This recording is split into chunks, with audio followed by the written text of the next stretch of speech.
Du coup, moi, je suis responsable des expérimentations au 107 et j'ai travaillé depuis l'origine de ce projet, du coup, sur TZNR. Ensuite, côté PIMS, on a Marion, Ayette et Nathalie. Je vous laisse vous présenter. Donc, moi, je suis Marion Tivolet, je suis la directrice des PIMS sur la métropole de Lyon. Et effectivement, je suis accompagnée de Nathalie et Ayette. Si elles veulent se présenter. Alors, Ayette, Nathalie Bianco, donc PIMS Médiation Lyon Métropole. Sur le projet TZNR, je travaille en lien avec l'ambassadeur des droits, Nicolas, qui est à côté de moi. Bonjour, du coup, je me présente. Nicolas Moll, je suis actuellement ambassadeur des droits sur Vénissieux et je travaille à Passerelle. Et Ayette Merouani, donc je suis coordinatrice ressources pour le territoire zéro non-recours au droit. Et Michèle Poulnard, la directrice de Passerelle, devait être avec nous ce matin, mais elle a un imprévu qui fait qu'elle ne pourra pas se joindre à nous. Mais voilà, on pourra en tout cas tout à fait présenter ce que fait l'ambassadeur des droits. Voilà. C'était un petit peu pour vous présenter qui c'est qu'il y a autour de la table. Hop. Donc, sans transition, le sujet. L'idée, c'était déjà de vous partager un peu la démarche qu'on a eue, du coup, qui a commencé il y a 3 ans maintenant. On a été amené, du coup, basé sur des besoins qui nous ont été remontés, notamment d'associations à la base. Qui nous disaient rencontrer en fait vraiment des difficultés à pouvoir aider les personnes à accéder à leurs droits et qu'elles étaient de plus en plus sollicitées sur le terrain, notamment ATD, le Secours catholique par exemple, qui nous avait sollicité en nous disant que c'était de plus en plus compliqué de pouvoir aider les personnes. Il y avait déjà à l'époque de nombreux chiffres, quelques chiffres, on va dire, qui parlaient du non-recours, mais il n'y avait pas de démarche territoriale, du coup, comme on a pu le mener à cette époque-là. Paris et Bastia ont pu démarrer des démarches un peu similaires aux nôtres, mais c'est vrai que le but, du coup, c'était vraiment de pouvoir travailler ensemble à comprendre en réunissant différents acteurs du territoire, que ce soit des institutions, des associations, mais aussi des acteurs privés, vraiment comprendre quels étaient les besoins des personnes dans leur démarche administrative. Et donc, on a commencé par tout un travail collectif de compréhension de ces besoins, de comprendre l'épreuve que ça pouvait être en fait pour les personnes de réaliser certaines démarches. Et donc, c'est basé vraiment sur ces constats qu'on a pu faire tous ensemble, en allant aussi interroger des personnes qui étaient concernées, qu'on a pu du coup dresser un peu ce tableau de l'accès au droit sur le territoire lyonnais et voir ce qu'on pouvait faire tous ensemble. Et finalement, on a pu réunir tout un collectif d'acteurs composé à la fois de structures qui favorisent l'accès au droit, c'est-à-dire qu'elles reçoivent les personnes et elles peuvent les aider dans leur démarche, mais aussi des institutions qui sont amenées à distribuer des aides, même si elles n'aiment pas trop qu'on dise ça comme ça. Et donc, on a pu travailler tous ensemble à se dire comment est-ce qu'on pouvait, sur le territoire, mettre en place une démarche qui permette d'apprendre des choses sur l'accès au droit, d'apprendre ce que les personnes pouvaient vivre et du coup de pouvoir innover, de pouvoir finalement créer des projets qui répondent vraiment aux besoins des personnes. Et du coup, vous allez voir ce matin tout ce travail qu'on a pu être amené à faire. Donc, pour vous rappeler un petit peu l'historique du projet, donc comme Fabienne le disait, en avril 2020, on a lancé cette dynamique collective qu'on appelle les laboratoires d'innovation autour de cette thématique de l'accès au droit. Donc c'est le 107 qui pilote et anime ce cycle d'ateliers sur 6 à 8 mois avec cet objectif de travailler l'analyse des besoins, d'avoir des idées et en tout cas de sélectionner des actions que les acteurs ou le collectif a envie de porter sur le territoire. Donc, à la suite de ça, il y a une idée, donc Territoire zéro non-recours, qui est sortie. Donc, on a dû trouver un territoire où on pouvait expérimenter les actions qu'on souhaitait mettre en place. Donc, il y a eu toute cette phase de structuration de l'expérimentation, d'identification du territoire, d'ancrage dans le quartier, d'aller rencontrer les acteurs locaux de proximité pour pouvoir mettre en place l'expérimentation. Et de janvier 2022 à décembre 2023, on a pu expérimenter du coup les 2 postes qui composent territoire zéro non-recours. Donc ces 2 postes là, donc l'objectif en tout cas de la démarche au début, c'était vraiment d'expérimenter des solutions innovantes pour aller vers les personnes en précarité, pour leur faire connaître leurs droits et faciliter leur parcours d'accès. Et pour faire ça, on a mis en place 2 rôles, donc une ambassadrice, un ambassadeur des droits qui va dans le quartier de Moulins-en-Avant pour faire connaître aux habitants du quartier leurs droits et les aiguiller. Et une coordinatrice ressources qui, elle, va plutôt être en lien avec les professionnels de l'accès au droit et qui va essayer justement de fluidifier les relations entre les acteurs terrain qui accompagnent des habitants et des structures qui distribuent les aides on simplifie en disant institutions, même s'il y a d'autres structures que les institutions qui peuvent distribuer des aides. Et donc, le coordinateur ressources fait vraiment ce pont entre les acteurs, les professionnels de l'accompagnement et du coup les institutions. Donc, quel bilan pour cette phase d'expérimentation? Donc là, les résultats qu'on va vous partager, c'est donc les résultats des 2 années cumulés. Et on va d'abord vous présenter quelques résultats pour l'ambassadeur des droits, ensuite le coordinateur ressources, et ensuite un peu plus global, quels sont des apprentissages qu'on a pu tirer sur le non-recours par rapport aux personnes qu'on a pu rencontrer.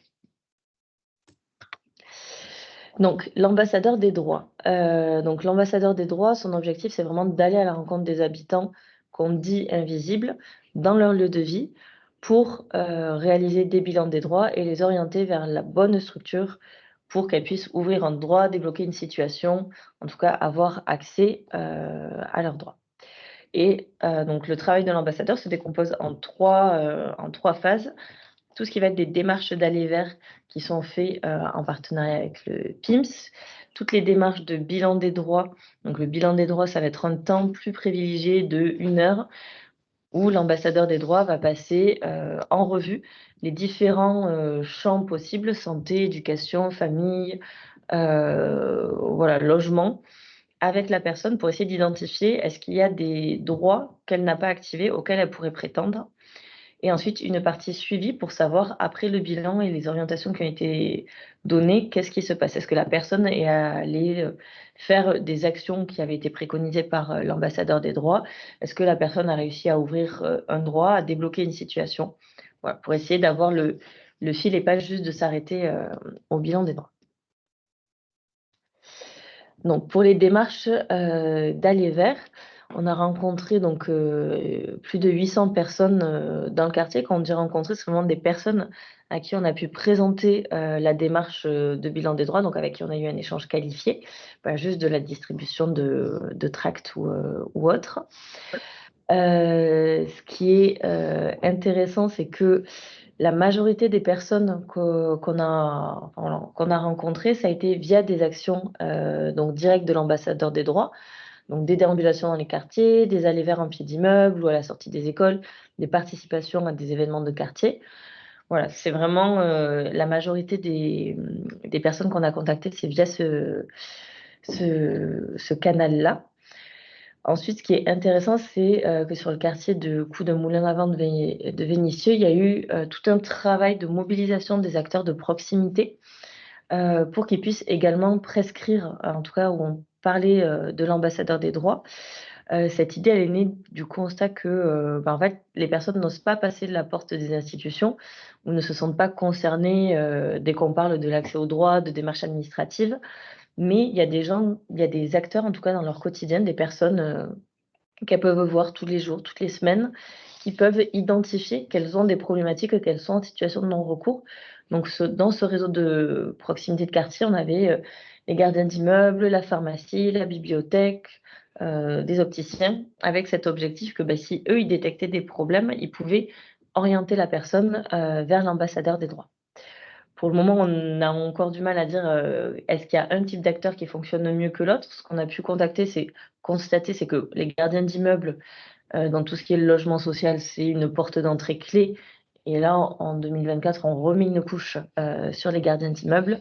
Mais ce qu'on constate, c'est que ça dépend vraiment de l'intérêt que la personne y voit à aider et accompagner ses clients ou les gens en tout cas qu'elle rencontre. Et ensuite, on a également eu voilà, des personnes qui sont venues via le bouche à oreille ou via les médias. Sur les démarches d'aller vers, voilà, et Nathalie et Nicolas, n'hésitez pas à compléter si besoin. L'important, c'est d'avoir un discours simple qui permet d'aborder les personnes et qu'elles comprennent ce pourquoi, en fait, en tout cas, ce qu'on peut leur proposer et ce qu'on peut leur apporter. Donc, pour faire ça, il y a un flyer qui comporte peu d'informations avec la ligne directe de l'ambassadeur qui a été donnée. Et au recto, il y a, s'il y a un rendez-vous qui peut être identifié, voilà, de quoi écrire pour prendre un rendez-vous. L'idée aussi, c'est d'avoir un discours qui est simple. Donc, on parle de problèmes dans les démarches. Voilà, si vous n'avez pas compris un courrier de la CAF, si dans votre déclaration d'impôt, c'est un peu la galère.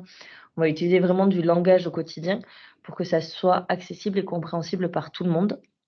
Et il y a aussi tout un travail de dédramatiser ou déculpabiliser en disant qu'il y a plein de personnes en fait qui n'y comprennent rien aux aides et qu'il faut justement voilà, c'est normal de pouvoir se faire accompagner, de pouvoir essayer de comprendre un petit peu les méandres de ce qui existe. Et pour la prise de rendez-vous, on essaye d'avoir des rendez-vous par SMS ou téléphone. On utilise rarement le mail. Voilà. En tout cas, il y a même des rendez-vous qui peuvent se faire aussi à domicile quand les personnes ont des problèmes de mobilité ou des problèmes de garde d'enfants. Enfin, voilà. On essaye d'être assez flexible pour justement rassurer les personnes et enclencher cette première mise en mouvement des personnes qui sont en situation de non-recours. Donc Nathalie, Nicolas, je ne sais pas si vous voulez compléter ou vous continuez. Juste peut-être dire quelque chose, c'est que ce qui est important, c'est la régularité aussi de passage dans le quartier. On essaye d'y passer au minimum 2 fois par semaine et également de changer un petit peu les horaires pour pouvoir toucher un maximum de personnes et ainsi pouvoir rencontrer plusieurs personnes différentes chaque semaine. Voilà. Merci. Donc, une fois qu'il y a eu les démarches d'aller vers, les personnes sont orientées vers l'ambassadeur pour réaliser un bilan des droits. Donc, on a 147 personnes qui ont réalisé un bilan des droits et il y a plus de 250 orientations vers différentes structures qui ont été réalisées grâce à ces bilans des droits.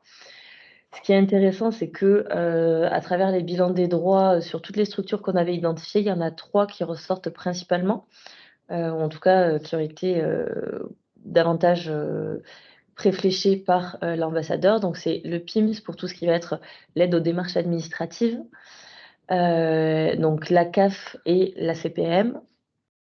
Donc, d'après les orientations qui ont été faites, justement, il y a ce fort besoin d'accompagnement aux démarches administratives, avec 59% des orientations qui concernent ce volet-là, que ce soit remplir un dossier, aide à la prise de rendez-vous, voilà, défricher un courrier qui n'est pas compris. Et on a fait 18 orientations vers les PIMS qui sont cette orientation, voilà, qui est en tout cas un acteur sur le territoire de Vénissieux qui permet de faire cette aide aux démarches. Ce qui est intéressant aussi dans les orientations, c'est que 30%, enfin un peu plus de 30% des habitants sont en capacité de faire les démarches en autonomie, mais ils sont venus parce qu'ils avaient un besoin d'information. Donc, vers qui je dois me tourner, qu'est-ce que je dois faire, à quoi j'ai le droit. Et après, une fois que ça a été expliqué, ils sont en capacité de faire les démarches tout seuls. Ce n'est pas forcément des personnes qui ont besoin d'un accompagnement social fort, mais qui peuvent juste avoir voilà, besoin d'informations. Ce qu'on trouvait intéressant de vous partager, c'est orienter. En fait, qu'est-ce qu'on entend derrière le terme orienter? Parce que par rapport au degré d'autonomie de la personne, ça ne va pas être la même chose. Donc, soit ça va juste être donner un contact, une information. L'ambassadeur des droits peut aussi avoir rédigé des courriers d'orientation, appeler ou prendre un rendez-vous pour la personne avec un partenaire, ou réaliser une démarche simple avec la personne, si c'est retrouver son code pour se connecter sur la CAF. Voilà. Il peut y avoir différentes actions autour de l'orientation. Et l'idée du courrier d'orientation aussi, c'est de pouvoir justement expliquer la situation de la personne et qu'elle n'ait pas forcément besoin de tout répéter une nouvelle fois, parce qu'on sait que c'est un sujet qui est particulièrement embêtant sur l'accès au droit, c'est que les personnes doivent tout le temps répéter. Donc par ce courrier-là, ça permet des fois de synthétiser et du coup que la personne puisse arriver avec le courrier et être prise, que sa situation du coup puisse suivre un parcours de manière plus fluide aussi.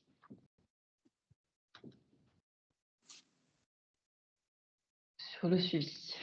Sur le suivi des parcours, du coup, pour ceux qui avaient participé à notre webinaire qu'on avait fait l'année dernière, c'était un vrai enjeu du coup à la fin de la première année de savoir qu'est-ce qui se passait en fait pour les personnes une fois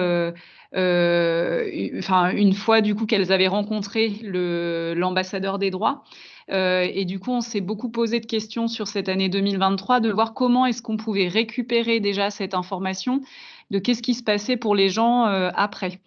Du coup, il y a eu deux possibilités un peu qu'on a suivies en termes de collecte d'informations, de voir comment on pouvait collecter cette information. La première, du coup, ça a été d'essayer de travailler notamment avec la CPAM et avec le PIMS pour voir comment est-ce qu'on pouvait mettre en place une fiche navette interstructure, ou voir même comment est-ce qu'on pouvait connecter du coup les différents outils informatiques pour pouvoir suivre les données. Ça a été un sujet assez complexe et voilà, pour vous partager aussi les choses qui ont été plus compliquées. On n'a pas réussi du coup à obtenir le suivi des parcours des personnes, parce que finalement chacun a son système informatique. Le fait de faire une fiche navette entre les structures, ça veut dire que ça repose sur les habitants, le fait qu'ils aillent eux-mêmes et le fait qu'ils aient leur fiche ou pas avec eux, voilà, c'était finalement complexifier encore leur parcours, donc ça nous semblait pas forcément très utile. Par contre, on a testé une autre manière du coup, qui était de rappeler les habitants pour voir justement, alors on s'est dit qu'il y avait un peu deux visées à ce rappel. La première, c'était de savoir ce qu'il était advenu pour eux de leur parcours d'accès au droit. Et puis la deuxième, c'était aussi de pouvoir faire un point avec eux et voir leur dire de revenir si leur situation avait changé, ce genre de choses-là. Et donc du coup, on est en mesure de vous partager aujourd'hui ce que ça a donné, ce système de rappel. Donc déjà, ce qu'il faut savoir, c'est qu'il y a une partie des personnes qu'on n'a pas réussi à joindre, soit parce que le numéro a changé, soit parce que les personnes n'ont pas répondu. Voilà, on a essayé de rappeler plusieurs fois, mais parfois, c'est pas évident d'obtenir une réponse des personnes. Et pour les personnes qu'on a pu réussir à avoir au téléphone, ce qu'on sait, c'est que 65% des personnes ont réalisé au moins une action, donc c'est-à-dire qu'elles ont pris rendez-vous, déposé un dossier ou rencontré une institution. Et du coup, pour nous, ça, c'est un résultat qui est hyper intéressant, parce que déjà, ça nous permet de voir que l'ambassadeur contribue du coup à la mise en mouvement des habitants dans leur démarche, et que finalement, c'est suite au bilan qu'ils ont pu, soit parce qu'ils ont connu une aide qu'ils ne connaissaient pas, soit parce qu'ils se sont dit, si finalement je suis en capacité d'aller faire les démarches, de pouvoir se mettre en action. En termes de nombre d'ouvertures des droits, du coup, on a 43 ouvertures de droits. Du coup, on peut se dire, est-ce que c'est beaucoup, pas beaucoup? C'est une question aussi qu'on s'est posée. Ce qu'on s'est dit, c'est que déjà, ça permettait d'ouvrir des droits. Donc ça, pour nous, c'était hyper important. On va continuer à suivre, du coup, on vous en parlera après, ce chiffre-là, parce qu'il nous semble vraiment clé. Après, ce qu'on sait aussi, c'est que le fait de rencontrer l'ambassadeur, finalement, il y a tout un travail après de simplification de l'accès au droit par les institutions qui, lui, n'est pas encore forcément opérant. Et puis, la deuxième chose aussi, c'est que ouvrir ses droits, ça prend du temps, et que parfois, si on parle du logement social, par exemple, voilà, obtenir un logement social, quand on rappelle les gens 6 mois après, le droit n'est pas forcément ouvert. Donc, il y a vraiment toute une question à la fois fois de temporalité, donc de suivi, savoir quand est-ce qu'on rappelle les personnes, quand est-ce que c'est le plus pertinent, en fonction aussi de ce qu'on cherche à mesurer. Est-ce que c'est les premières actions, voir en quoi ce poste-là d'ambassadeur permet du coup de la mise en action, ou est-ce que c'est vraiment le fait d'analyser tout le parcours et finalement d'être en capacité aussi de remonter aux institutions qui font partie du collectif les difficultés que ces personnes rencontrent après dans leur démarche d'accès au droit, et de voir ce qui peut être fait aussi côté institution pour simplifier les choses. Voilà, on note aussi peu de réorientation, uniquement 4%, lorsque la personne est allée voir une institution. Et ça, pour nous, c'est aussi un chiffre qui est intéressant et qui est important, parce qu'un de nos objectifs aussi en mettant en place l'ambassadeur, c'était d'éviter ce que certains appellent le ping-pong administratif, c'est-à-dire qu'on vous envoie à droite, à gauche, et puis en fait, ça demande 4 ou 5 rendez-vous pour finalement revenir à la case départ.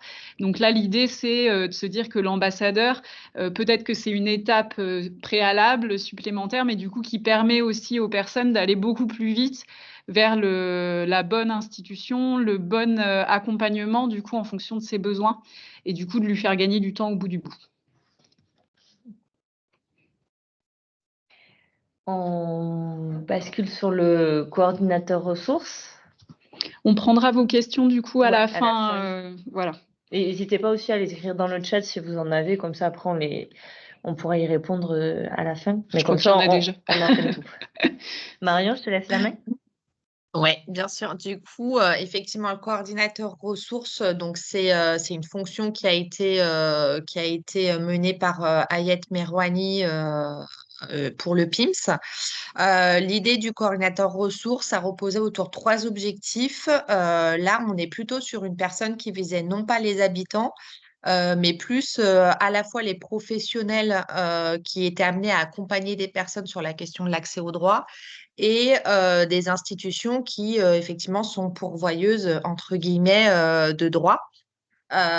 Donc, son enjeu, c'était vraiment l'idée de mobiliser un réseau, parce qu'on s'est aperçu qu'il y avait aussi, dans le manque d'informations, c'est aussi parfois un déficit de communication et de connaissances entre les personnes qui accompagnent effectivement les habitants, et de l'autre côté, les institutions qui sont en capacité de délivrer des droits.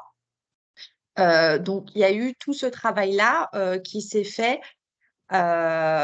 sur la mobilisation du réseau, sur l'organisation de ce qu'on appelle les rendez-vous de l'accès au droit.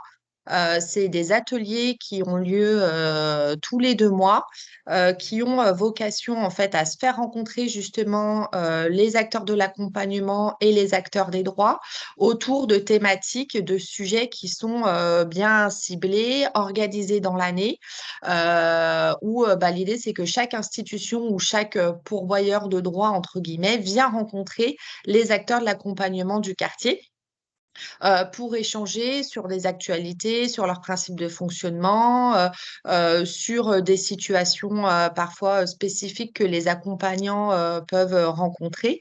Donc voilà, on a eu chaque institution aujourd'hui, la CAF, la CARSAT, on a eu aussi des entreprises comme Keolis qui gèrent les transports en commun sur la région lyonnaise, mais aussi EDF par exemple, qui sont venus pour rencontrer, discuter, échanger.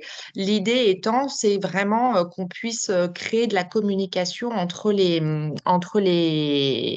acteurs et de l'interconnaissance. Et c'est vrai que ça, c'était, on sentait qu'il y avait vraiment une attente de la part des structures qui accompagnent les habitants sur ça, sur ces moments d'échange et d'interconnaissance. Donc, effectivement, il y a eu 26 structures qui ont été mobilisées sur le territoire de Vénissieux, 19 acteurs qui contribuent aux aides qui ont été mobilisés, et puis 16 ateliers, en tout cas sur les 2 années d'expérimentation, et 59 participants aux ateliers. En plus de ces ateliers-là, effectivement, le rôle du coordinateur ressources, c'était aussi de pouvoir répondre à des demandes des accompagnants d'habitants sur des situations spécifiques. Par exemple, un blocage sur un dossier CAF, le professionnel ou le bénévole qui accompagne à l'habitant pouvait joindre la coordinatrice ressources pour exposer son problème et la coordinatrice ressources pouvait aussi aller chercher du côté de l'institution en question les réponses, les solutions ou mettre en lien directement les personnes. Donc là-dessus, on a eu 107 sollicitations directes sur les acteurs, enfin, de par les acteurs de l'accès au droit du quartier pour des situations complexes et 90% de taux de résolution qui ont été apportés aux professionnels ou bénévoles du quartier. Donc ça, c'est vrai que c'est quelque chose voilà, qui a été assez précieux. En tout cas, voilà, qui nous a aussi fait relever le défi de la communication parce que voilà, il y a je pense plus à faire connaître voilà, cet aspect-là, en tout cas cette fonction du coordinateur ressources sur le quartier. Mais c'est vraiment, voilà, ça a été un rôle assez clé, plutôt côté professionnel de l'accès au droit, accompagnant et institution. Et puis en plus, effectivement, il y a eu toute une démarche, on va dire, pédagogique aussi sur son rôle auprès des acteurs de l'accès au droit, parce que c'est pas le coordinateur ressources qui va répondre à tout, mais c'est la personne qui va pouvoir faire le lien. Et ce lien-là, nous, on l'a aussi parce qu'effectivement, le PIMS aujourd'hui sur le territoire de la métropole de Lyon est labellisé France Service, donc a des connexions avec un grand nombre d'institutions aujourd'hui pourvoyeuses de droit et des entreprises délégataires de services publics qui effectivement ont des fonctions d'accès au droit dans leur mission. Donc c'est vrai que ça permettait aussi de faciliter ce rôle-là et c'est pour ça qu'il a été porté par le PIMS dans l'expérimentation. Merci Marion. Donc, je continue avec un petit peu les grands apprentissages qu'on a pu tirer de tout le travail qu'on vient de vous présenter sur le non-recours. Donc, les actions qu'on a mises en place ont permis de toucher des personnes dites invisibles. En effet, 80% des personnes qu'on a rencontrées n'étaient pas suivies par une assistante sociale ou un travailleur social. 89% des personnes font face à des situations de contentieux ou non-recours et 48% des situations sont des situations concernant en tout cas le droit commun. Donc, sur cette première question qu'on se posait sur est-ce qu'on arrive à toucher des personnes invisibles qui n'osent pas aller vers les institutions, pour nous, la réponse est clairement oui. Sur les situations de non-recours qu'on a pu observer, donc les trois principales qu'on a pu identifier, c'est la non-connaissance des aides existantes, la non-réception d'une demande ou la non-demande par rapport aux aides. Trois thématiques que ressortent la santé, la famille et le logement. Et les trois freins principaux qui ressortent, donc il y a toute cette question que la personne ne sait pas qui peut l'aider, vers qui s'orienter. La fracture numérique, en tout cas, qui est ressortie comme le deuxième frein, et la personne ne connaît pas l'aide. Donc, à travers les trois freins qui ressortent et les trois typologies de non-recours, on voit qu'il y a vraiment un manque d'information, un manque de connaissances et le fait de ne pas savoir vers qui s'orienter pour faire une demande. Peut-être juste vous préciser qu'on a aussi commencé à suivre plus précisément les aides, c'est-à-dire au lieu que ce soit santé, que ça soit plus précis, ou famille, que ce soit plus précis. Mais pour l'instant, on n'a pas fait assez de bilan des droits où on a pu suivre cette donnée-là. Mais l'idée, c'est aussi de suivre ça à un maillage un peu plus fin. Et la deuxième chose aussi importante, c'est que sur la fracture numérique, ce qui ressort, c'est pas forcément que l'accès au numérique, mais le fait que, comme tout est automatisé après, c'est difficile d'obtenir des informations, et donc ça rejoint la personne ne sait pas qui peut l'aider. Voilà, derrière le numérique, il n'y a pas uniquement le fait d'avoir accès au numérique et de savoir s'en servir ou d'avoir une boîte mail, quoi.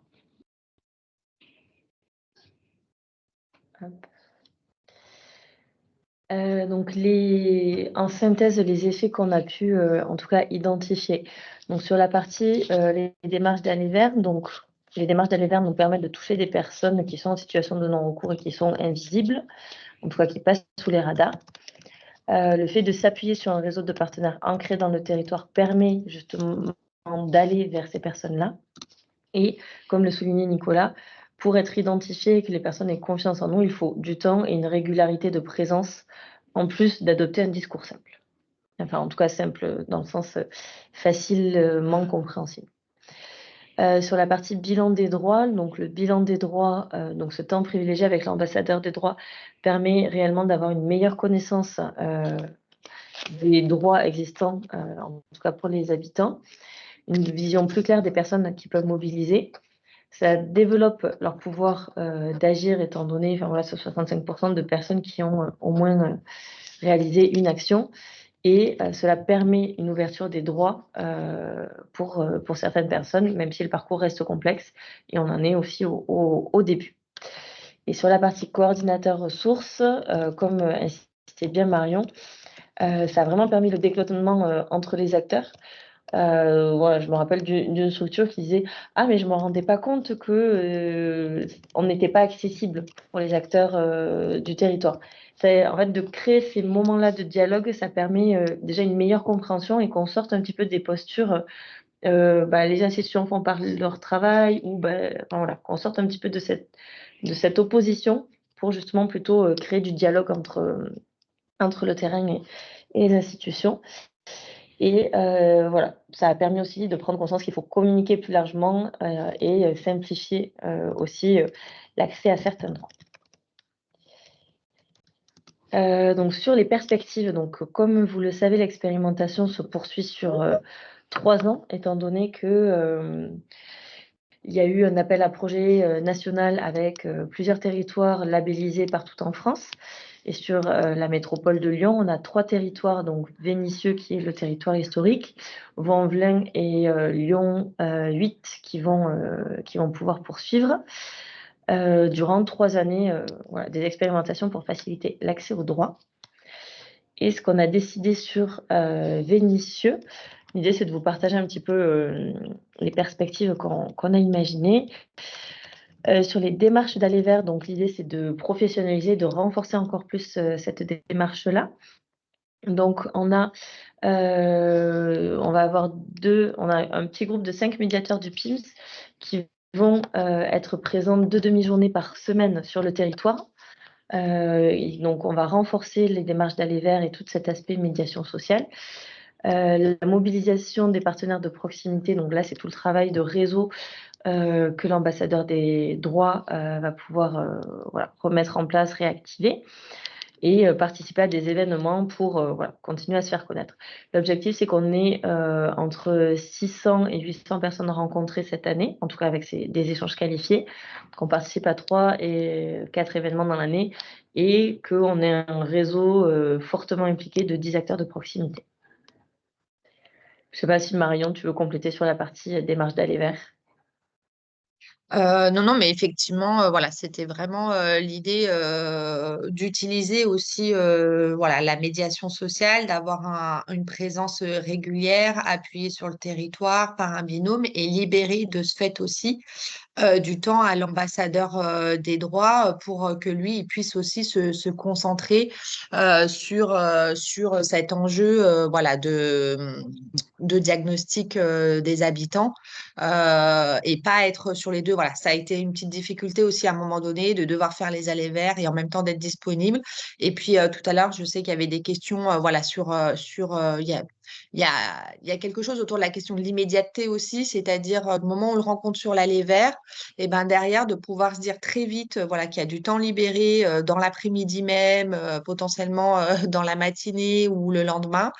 C'est un enjeu aussi, voilà, une fois qu'on a les habitants entre guillemets sous la main, de pouvoir très vite être réactif. Et c'est vrai que voilà, si l'ambassadeur des droits fait les allées vers, il peut pas être aussi réactif que nécessaire pour être efficace, en tout cas dans l'accompagnement. Ce qui permet du coup sur la partie bilan des droits. Donc l'idée c'est de continuer de renforcer en tout cas ce temps privilégié de bilan des droits que l'ambassadeur peut avoir avec les habitants. Donc d'avoir entre 120 et 160 bilans des droits réalisés en 2024, d'augmenter justement le taux de conversion entre les personnes qu'on a rencontrées dans les démarches d'aller vers et les prises de rendez-vous. On a plein de personnes qui nous disent: «Bah oui, on est très intéressés», on prend un rendez-vous, puis le rendez-vous annulé, reporté ou on n'arrive pas à les recontacter. Donc c'est toujours, voilà, comment, comme Marion disait, on arrive soit à faire le rendez-vous directement, au moment où la personne est disponible, soit l'après-midi, soit le lendemain. En tout cas, pour pas perdre le fil et bien raccrocher ces personnes-là. Et on va, voilà, en tout cas reprendre et accentuer le rappel des personnes qu'on a principalement mis en place sur la fin de l'année. Mais en tout cas, là, on va vouloir essayer de les rappeler au bout de 3 mois, 4 mois, voilà, maximum pour que, on puisse vraiment, faire ce suivi. Mmh. Et sur la partie coordination. Ouais, sur la partie coordination ressources, effectivement, bah, l'idée, c'est de perdurer voilà, sur l'idée de faciliter l'interconnaissance entre les acteurs, de pouvoir maintenir le lien qu'on a créé avec les rendez-vous de l'accès au droit. Donc là, pour le coup, on va le développer puisque, comme le disait Agnès, TZNR va arriver sur 3 territoires dans le cadre de l'appel à manifestation d'intérêt. Et du coup, ce sera des rendez-vous qui seront ouverts aux 3 territoires qui sont concernés sur la métropole de Lyon.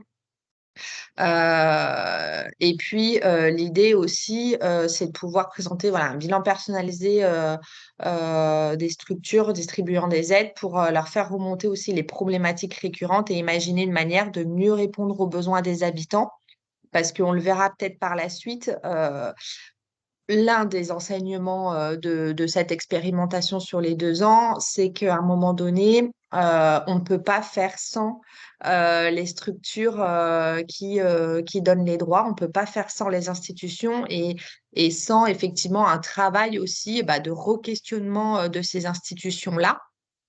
Clairement sur leur communication, sur leurs conditions d'accès, sur voilà, et du coup, voilà, il y a quand même un enjeu vraiment important aujourd'hui à embarquer les institutions aussi sur un changement de vision, de process, pour faire en sorte vraiment d'intervenir de manière efficace sur cette question de non-recours au droit.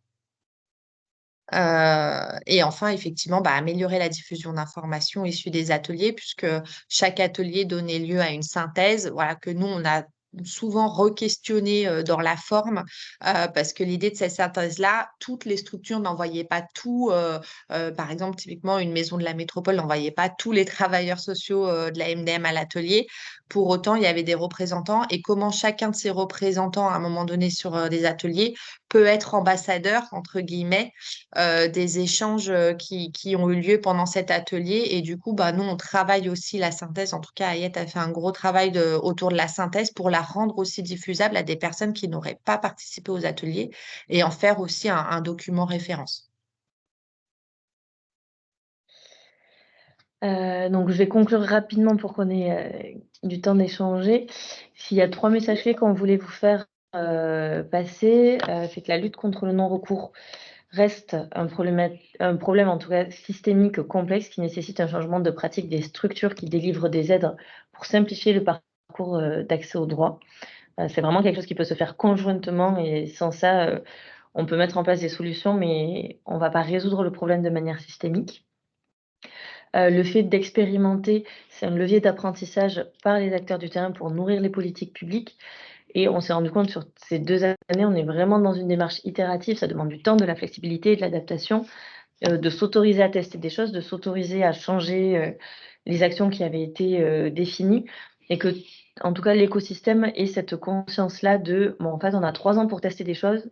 Voilà, libérons-nous et essayons en tout cas d'être un petit peu innovants. Et face à ce sujet de l'accès aux aides, le dialogue entre les acteurs terrain et les structures qui délivrent des aides est essentiel. Et nous, en tout cas, c'est vraiment été la force du collectif qui nous a permis de mettre tout ça en place, qui a aussi été une motivation quand dans l'expérimentation, il y a des coups de bas où on se dit, bon, ben, est-ce qu'en fait, on va dans la bonne direction? Est-ce que c'est ce qu'il faut faire? Et c'est ce retour du collectif où chaque acteur apprend des choses à travers ce qui est fait, qui en tout cas est super riche. Voilà, en tout cas Ouais. ce qu'on voulait vous dire. Et Mm. maintenant, place aux questions. Donc là, pour les questions, on vous laisse lever la main. On prendra vos questions petit à petit. Je sais que Fabienne a répondu à certaines questions dans le chat. J'essaie de voir celle. Il y a certaines questions, je sais qu'il y a une question sur notamment le poste d'ambassadeur des droits et coordinateur ressources, de savoir si on allait chercher à les pérenniser, etc. On est bien dans une situation d'expérimentation. Donc, on teste des choses, mais ça n'a pas vocation, ça a vocation, on va dire, à apprendre des choses et derrière imaginer des solutions durables. Est-ce que l'ambassadeur des droits et coordinateur ressources aujourd'hui sont des solutions durables? Est-ce que c'est des solutions durables à une échelle de quartier, etc. En tout cas, pour l'instant, on n'a pas eu de réponse. En tout cas, aujourd'hui, voilà, on peut pas vous donner une réponse claire là-dessus en disant, bah oui, demain, on va pérenniser le poste d'ambassadeur des droits. Aujourd'hui, on n'est pas dans cette perspective-là. On est vraiment dans une perspective d'apprentissage. Donc, on peut prendre peut-être la première main levée. Sylvie. Bonjour, bonjour à toutes et tous. Alors, je m'exprime au nom du collectif de Bastia qui a expérimenté en parallèle à Vénissieux TZNR. On n'a pas fonctionné de la même façon. On vous proposera aussi, parce que votre visio est très riche d'enseignements et je suis en lien avec l'équipe de Bastia qui ne pouvait pas assister ce matin. On vous proposera aussi au collectif national une restitution des 3 années et demie à Bastia. Probablement le 15 avril, c'est en train de se caler, mais l'invitation arrivera prochainement. Vous dire en tout cas que ce sont exactement les mêmes questions que vous vous posez à Vénissieux, qui se sont posées à Bastia. Au titre du chaînage, entre ce que nous, on avait appelé étape 1, aller vers, étape 2, entretien d'ouverture des droits, qui sont les professionnels qui maintiennent le lien avec la personne, dans quelle temporalité on s'inscrit, est-ce qu'on arrive à proposer un entretien, donc finalement de qualification des droits acquis et non acquis dans la foulée de la prise de contact. Est-ce qu'on n'y arrive pas? Quelle est la proportion des personnes qui n'assistent pas à cet entretien? Alors à Bastia, on a travaillé avec pas mal d'outils de suivi que moi j'ai portés puisque je travaillais en AMO, c'est la coopérative Coopésia que je porte qui poursuit l'accompagnement, qui a produit les outils. On vous les présentera lors de cette visio, mais on est vraiment sur ces mêmes questions. On a une petite différence, et ça m'intéresserait de savoir si vous l'avez envisagé ou pas, c'est qu'il y a une part de l'aller vers qui a été fait par phoning. C'est-à-dire qu'en fait, dans le collectif d'institutions partenaires, notamment les bailleurs, et vous le disiez, les gardiens d'immeubles sont des relais, les bailleurs nous ont transmis les données administratives donc des résidents des bâtiments sur lesquels on engageait l'aller vers bâtiment par bâtiment, résidence par résidence. Et on a pu aussi essayer de contacter les personnes par téléphone. Ça a permis des ajustements, notamment sur la prise de rendez-vous et sur le premier contact selon les disponibilités des personnes. La deuxième chose que je voulais… Est-ce que vous pouvez essayer d'être synthétique, Sylvie, qu'on puisse prendre aussi d'autres questions, s'il vous plaît? Merci. Juste se dire que la présence d'un centre communal d'action sociale dans le collectif a permis de mettre en place une référence unique. Et donc, finalement, ça répondait à une des questions du chat, et c'est ça que je voulais partager. Le référencement unique au moment de l'ouverture des droits et du suivi de droits, il est intéressant dans la poursuite de la démarche. Voilà. Merci. Alors, on n'a pas testé le phoning. Par contre, on a pu tester avec les bailleurs lors des allées verts d'envoyer un SMS aux locataires. Et du coup, que les locataires sachent qu'il y a quelqu'un qui serait en pied d'immeuble ou dans le coin pour pouvoir les rencontrer.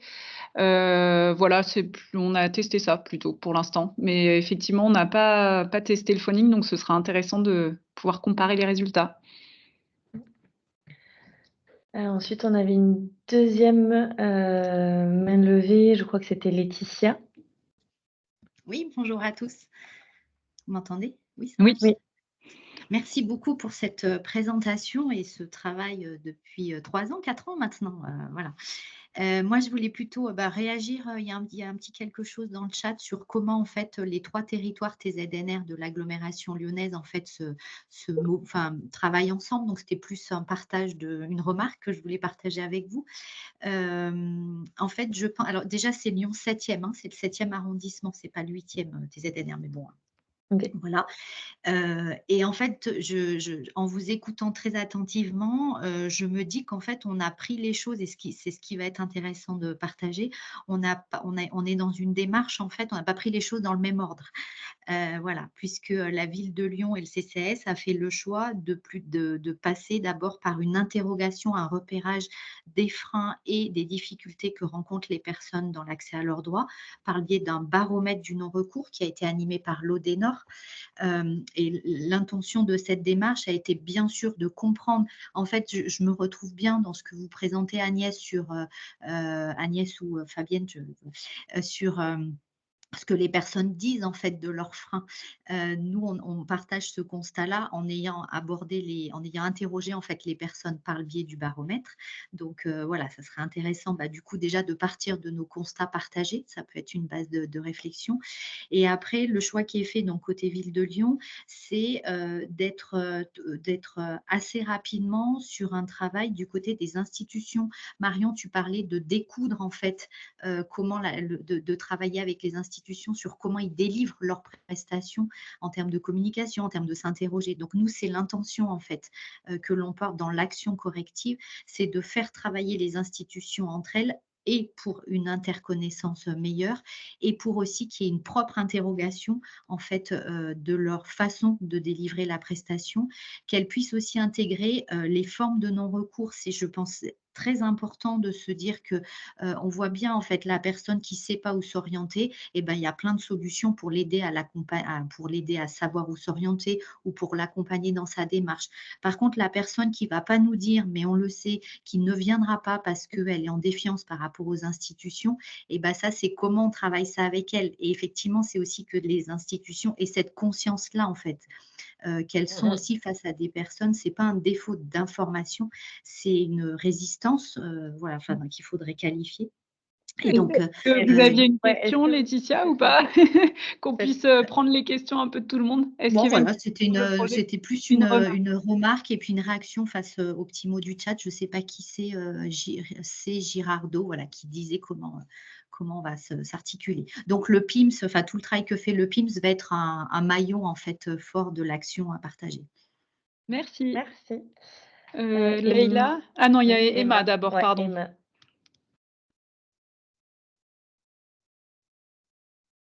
Alors Emma, si vous parlez, votre micro est coupé, on ne vous entend pas.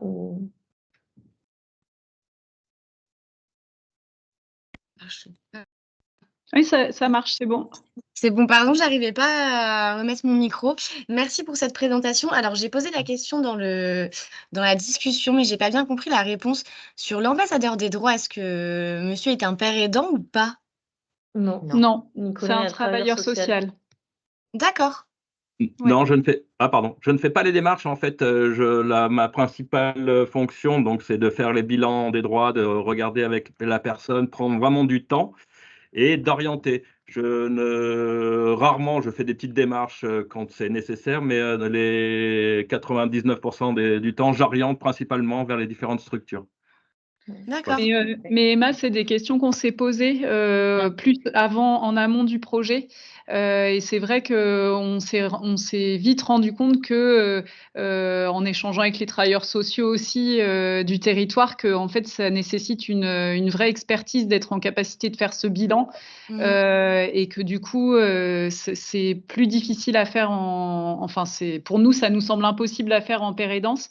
Voilà, et puis par contre, il y a vraiment tout un travail aussi des médiateurs sociaux, plus dans l'accompagnement au plus près des personnes. Voilà, c'est vraiment une complémentarité aussi de compétences qui est intéressante à articuler, on va dire. Ouais. D'accord, merci. Et si je me permets, je sais qu'il y a aussi des réflexions voilà, autour de l'ambassadeur des droits qui ne fait pas forcément les démarches. Ça peut poser des questions justement sur dire, quitte à déclencher, on va dire, un aller vers, pourquoi ce n'est pas la personne qui accompagne, d'autant plus que c'est un travailleur social. Mais l'idée, c'est bien de le raccrocher aussi, de raccrocher les habitants au droit commun. C'est-à-dire, on ne va pas développer une offre supplémentaire d'accompagnement sur, voilà, mais c'est un facilitateur. C'est pas quelqu'un qui vient, voilà, Et en c'est vrai que rajouter une couche au millefeuille, quoi. Et surtout que sur notre territoire, du coup, il y a beaucoup d'accompagnement déjà qui existe. Donc, le but, c'est que la personne, elle trouve rapidement qui va l'accompagner au mieux en fonction de ses problématiques, quoi. Leïla? Oui, Leïla. Bonjour à tous, est-ce que vous m'entendez bien? Oui. Ouais. Alors, je vous remercie pour ce webinaire. Donc, je vais essayer d'être brève. J'ai été engagée en tant qu'agent d'accès au droit pour Dijon Métropole, qui a du coup, qui a répondu à l'appel à projet et qui a été sélectionné. Et donc, en gros, ma qualification se rapproche à l'ambassadeur des droits. Donc, j'ai 2 questions. La première, j'aurais voulu, alors je sais que c'est en fonction du terrain, en fonction des personnes, etc. Mais j'aurais voulu un peu avoir l'approche type dans le cadre de l'Aller vert. Qu'est-ce que vous utilisez quand vous ne vous appuyez pas sur des démarches déjà de quartier? Qu'est-ce que vous utilisez en fait dans un aller vert à proprement parler? Quels sont vos outils, etc. J'ai compris que le discours devait être simple, qu'il y avait un petit flyer où il y avait directement l'accès à l'ambassadeur du droit pour pouvoir l'appeler. Mais comment en fait vous accrochez les personnes? Qu'est-ce que vous emmenez avec vous sur le terrain? Ça, c'était la première. Puis la deuxième, c'est pour le bilan des droits. Comment vous avez constitué ce questionnaire? Alors, j'ai un peu lu les documents qui nous ont été donnés, mais comment vous avez pu réaliser ce questionnaire? Et est-ce que du coup, il est adapté à Vénissieux, ou est-ce que nous aussi on peut le transposer tout en l'adaptant évidemment au territoire métropolitain, sachant qu'on aura aussi des territoires un peu spécifiques en fonction des communes? Voilà, je vous remercie. Nicolas, je vais te laisser répondre. Juste dire une petite chose avant. En fait, on a développé 2 petits outils, un espèce de guide qui explique comment on fait nos allées verts et on vous les transmettra du coup par la suite. Et le bilan des droits du coup avec les différentes thématiques qui aussi vous sera transmis. Je peux répondre sur comment a été constitué le bilan des droits, puis Nicolas, je te laisse répondre sur le reste. Pas de souci. Sur le bilan des droits, du coup, on a vraiment travaillé avec le collectif et les différentes institutions pour voir un peu quelles étaient les thématiques importantes à traiter. On a aussi beaucoup échangé avec d'autres territoires qui pouvaient avoir des fois ce genre de démarche au sein de CCAS. Voilà, donc c'est pas forcément le contenu du bilan et pas forcément le truc le plus original, mais en tout cas, c'est essayer d'être le plus exhaustif possible et de pouvoir parcourir du coup un maximum de thématiques en se disant que la plupart du temps, des fois, les allées verts sont faits de manière thématique, c'est-à-dire que c'est la CAF qui peut faire un aller vert spécifique CAF. Et du coup, là, l'idée, c'était justement de faire un aller vert où la personne, en fait, on va la prendre dans sa globalité et ses différents sujets en fonction de ses priorités, quoi. Et concernant les allées verts, tout simplement, moi, ce qu'on emmène avec Nathalie, c'est nos sourires, c'est-à-dire d'aller au-devant le plus simplement possible des personnes et d'essayer de les écouter et de partir de vraiment de leurs expériences avec les démarches administratives, les difficultés qu'ils rencontrent, pour amorcer une discussion et les amener, s'ils le veulent, bien sûr, par un bilan personnalisé. Non, mais c'est vraiment d'essayer d'être le plus proche possible et comme on disait, d'avoir un discours tout simple et être à l'écoute. Il n'y a pas de recette miracle quelque part, quoi. Ouais, Être simple. Créer du lien, je pense que c'est le maître mot. Créer du lien et puis écouter la personne, prendre le temps. Tout à fait. Ouais, il y a pas de. C'est pas des choses extraordinaires, mais le fait que la personne se sente écoutée, voilà, ça fait 50% du travail, quoi. Il y avait une question dans le chat sur est-ce que ça devrait être le CCAS qui devrait le faire, est-ce que ça doit être des assos. En fait, on ne présente pas aux personnes qui fait ça et il n'y a pas forcément besoin. Les gens, très vite, en fait, l'accès au droit, c'est un problème pour eux. Donc, ils sont amenés à se confier assez rapidement. Au début, on se disait, il va falloir vraiment expliquer de manière hyper... pourquoi on fait ça, tout ça. En fait, dès qu'on dit il y a beaucoup de gens qui ont des galères administratives, est-ce que vous avez ça en tête? Direct, paf, ça enchaîne et c'est bon, il n'y a pas de difficulté. Ce qui peut être un peu plus difficile, c'est que la personne prenne le temps de venir faire le bilan des droits. C'est-à-dire qu'elle peut avoir des difficultés, mais pour autant, prendre 1 heure pour venir faire le bilan, tout ça, ça peut être un peu un peu plus compliqué parfois. Mais par contre, la plupart du temps, vous avez des discussions ultra. C'est rare que les gens vous disent bon, moi, tout va bien, j'ai pas de Moi, je problème. voulais intervenir. Oui, vas-y. Alors, il est 10h02. Ah. On peut rester, nous, encore 10-15 minutes pour échanger. C'est juste que s'il y en a qui doivent partir, voilà, juste pour vous tenir informés. Il y avait aussi une autre question d'Angeline. Donc, je ne sais pas si vous devez partir ou si vous voulez la poser. Est-ce que vous m'entendez? Oui. Oui. Oui, excusez-moi. Merci beaucoup pour cette présentation. Moi, j'avais deux questions. La première, quand vous avez évoqué le déblocage des situations, Madame Thivollet, vous avez fait le lien, bien sûr, avec la labellisation France Service. Est-ce que ça a permis de travailler sur d'autres dynamiques de partenariat? Est-ce qu'il y a d'autres liens privilégiés? On sait que c'est des enjeux, effectivement. Voilà, donc est-ce qu'il y a autre chose que France Service et est-ce qu'il y a des partenariats qui ont pu naître? Et j'ai bien entendu aussi votre conclusion sur on est dans la perspective d'apprentissage et on n'est pas dans une phase de modélisation. Il n'empêche que d'ores et déjà, moi, j'aurais une question sur les fils que vous allez tirer et comment dans ces 3 ans à venir, il y a quand même une réflexion ou se dire comment est-ce qu'on essaye de pouvoir essaimer sur ce modèle-là ou sur un autre, comment est-ce qu'on généralise un projet aussi intéressant que cette expérimentation TZNR Vénissieux. Merci. Sur la question France Service, aujourd'hui, on va dire qu'il y a quelque chose d'intéressant là-dedans parce que je sais que ça interpelle. Aujourd'hui, ce fonctionnement France Service, il a quand même une efficacité et une pertinence, effectivement, sur notamment le fait que on a des référents spécifiques dans chacune des institutions, un modèle de communication avec chacune des institutions pourvoyeuses de droit. Et pour le coup, ça, on sent que la question du référent unique, on le parlait tout à l'heure, voilà, par rapport à l'expérimentation de Bastia, elle est aussi réelle du côté des institutions et qu'on a besoin à un moment donné d'avoir des canaux de communication spécifiques. Et je pense que là, il y a quelque chose à réfléchir. Voilà, je sais que la métropole de Lyon y réfléchit aussi, voilà, en interne, notamment sur cette fonction de coordinateur ressources à un moment donné pour les professionnels de la métropole. Et voilà, si j'ai envie de dire, il n'y a pas de nouveaux partenariats qui sont créés autres qu'avec les institutions aujourd'hui, si ce n'est effectivement le côté PIMS où on a nos entreprises fondatrices qui participent. Je vois, il y a Philippe Imbert de l'eau publique du Grand Lyon, il y a Keolis, etc. Donc, typiquement, voilà, on sait qu'on a des liens spécifiques avec ces entreprises-là et on essaye de fonctionner avec eux comme on fonctionne dans le cadre de France Service parce qu'elles sont participatrices aussi de la démarche et elles sont partie prenante aujourd'hui de la démarche. Sur la deuxième question, effectivement, plutôt sur la modélisation aujourd'hui, dans mon point de vue, effectivement, le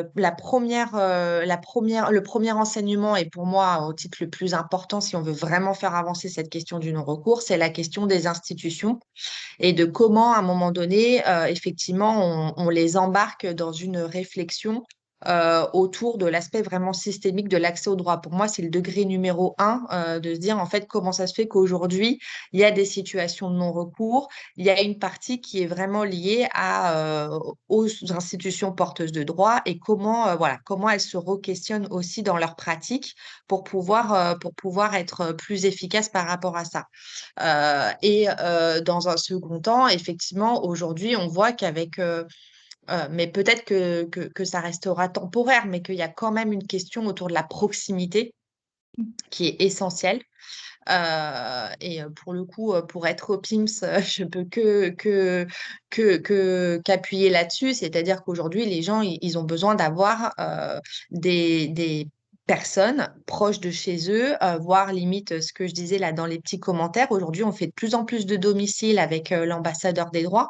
Donc, c'est limite quelqu'un qui vient vers eux. Donc, il y a quand même aussi une réflexion autour de la proximité où on se dit à un moment donné, voilà, il y a quand même ce modèle de proximité qui est important, qui compte. L'idée de prendre du temps, enfin voilà, c'est aussi un peu l'idée de la médiation sociale au final, mais voilà, d'avoir vraiment des acteurs comme ça qui vont vers, qui prennent le temps d'être avec les gens.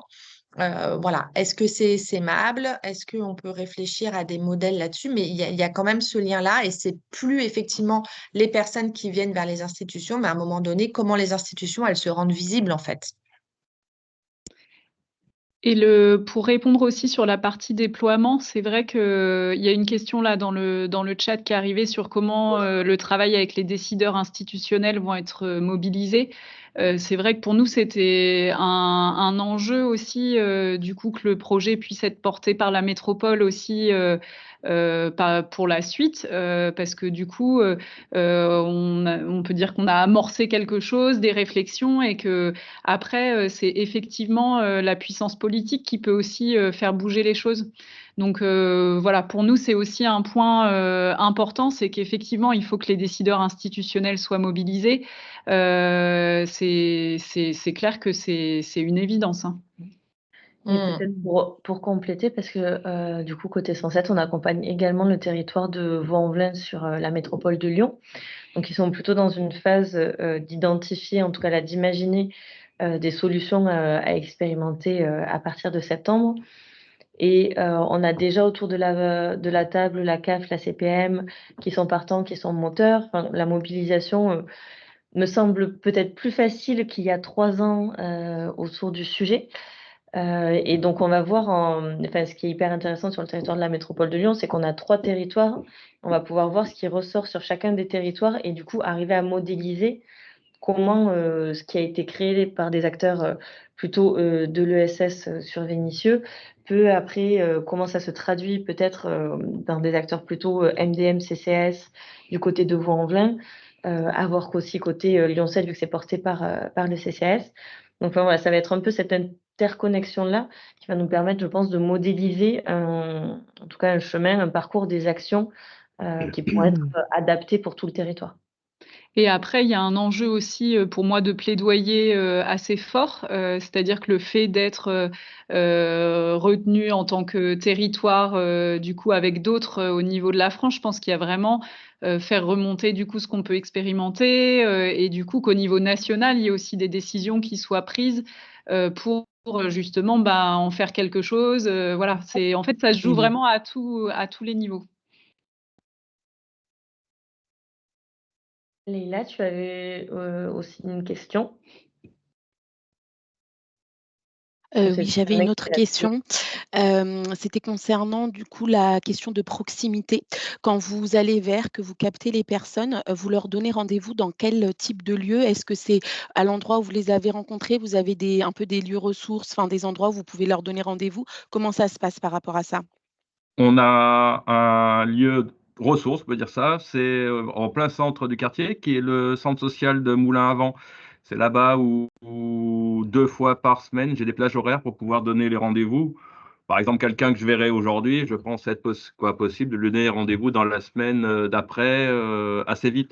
Il faut aussi comme on disait tout à l'heure, dans l'immédiateté, c'est pas possible, rarement. Alors, ça le sera peut-être après quand les PIMS, les médiateurs du PIMS prendront les allées vers.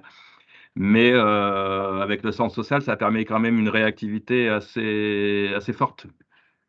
C'est vraiment au centre du quartier. Moulins-à-Vent. Moulins-à-Vent, pardon. Oui, je vois la question sur le nombre d'habitants de Moulins-à-Vent. J'ai pas le chiffre en tête et c'est vrai que c'est pas une réflexion qu'on a. En fait, on se compare rarement au nombre d'habitants parce qu'on vise pas l'exhaustivité, contrairement du coup à ce qui peut se faire à Bastia, par exemple. Le but, c'est pas absolument de voir tous les habitants du quartier. C'est plutôt d'avoir une approche où on regarde, notamment on voit, il y avait une question aussi dans ce sens-là, qu'on a des difficultés à toucher les jeunes.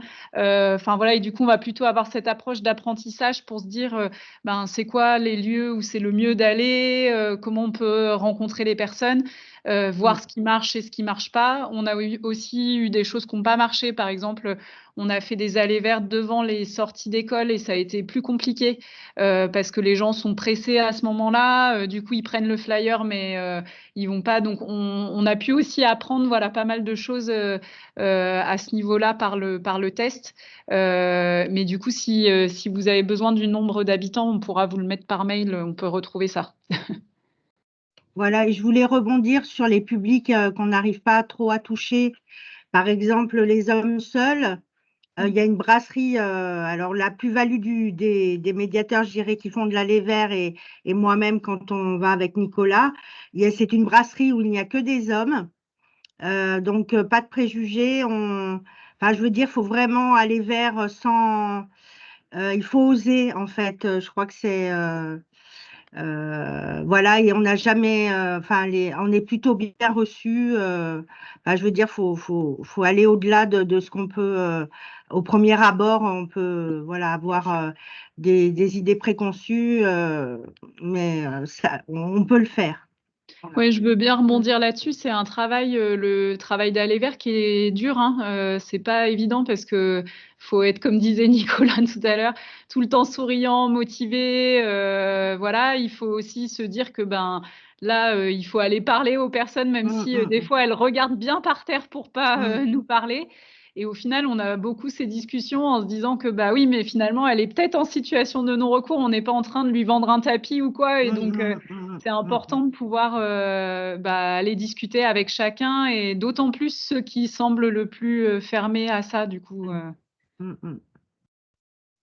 Où justement la régularité de passage permet à un moment donné la personne qui est avancée tête baissée, peut-être la semaine d'après de pouvoir l'aborder plus facilement et qui nous a identifié. Le bouche à oreille aussi fait beaucoup, où les personnes commencent maintenant à force d'arpenter le quartier, on les reconnaît et on nous reconnaît aussi.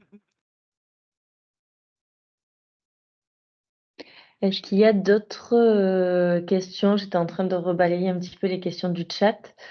Il y a le PPT qu'on vous a présenté et comme je vous disais, il y a des slides qui sont masqués, qui sont un peu plus des données quanti, donc vous y aurez accès. Je pense Sur que le ça répondra à profil, certaines sur le profil, etc. Ça répondra à ces questions-là. Est-ce que tant qu'on est là, il y a d'autres, voilà, une dernière ou deux dernières questions?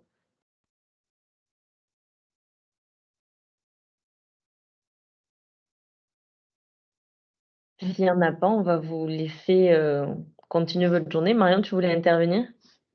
Non, non, c'était Non, tout. bon. Eh ben, merci à tous pour votre présence ce matin. Voilà, c'était un plaisir de pouvoir partager ce qu'on a fait avec vous. On a hâte aussi, parce que je sais qu'il y avait plusieurs territoires d'expérimentation qui ont participé à la visio, donc on a hâte de savoir aussi ce que vous mettez en place, comment ça se passe, et voilà, qu'on puisse tous se nourrir les uns les autres. Donc voilà, merci en tout cas pour votre temps. Et du coup, on vous envoie par mail les infos, voilà. Et si jamais il manque des choses, n'hésitez pas à nous poser des questions par mail. Voilà. Bonne journée à tous et merci encore pour votre appel pour le sujet. Au revoir. Merci beaucoup. Au revoir. Merci, au revoir.